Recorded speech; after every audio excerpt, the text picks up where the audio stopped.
প্রিয় শিক্ষার্থী, আসসালামু আলাইকুম রহমতুল্লাহ। ষষ্ঠ গণবিজ্ঞপ্তিতে সর্বাধিক পোস্ট যেগুলোতে ফাঁকা আছে, এরকম কর্মানুসারে 10টি বিষয়ের তালিকা আমি আপনাদের সামনে উপস্থাপন করলাম। তো এমনও দেখা গিয়েছে যে পদসংখ্যার থেকে প্রার্থী অনেক কম।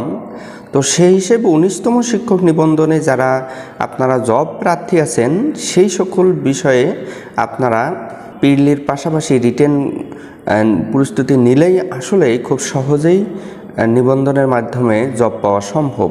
তো আসুন এখন আমরা যে শীর্ষ 10টি বিষয়ের পদসংখ্যা, সম্ভাব্য পদসংখ্যা আমরা এখন দেখব।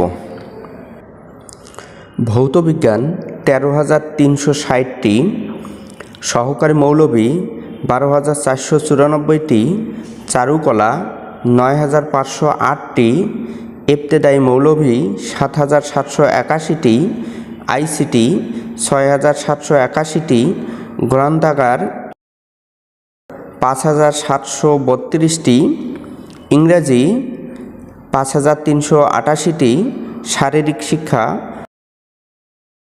5,050টি, জীববিজ্ঞান 4,428টি, বাংলা 3,848টি।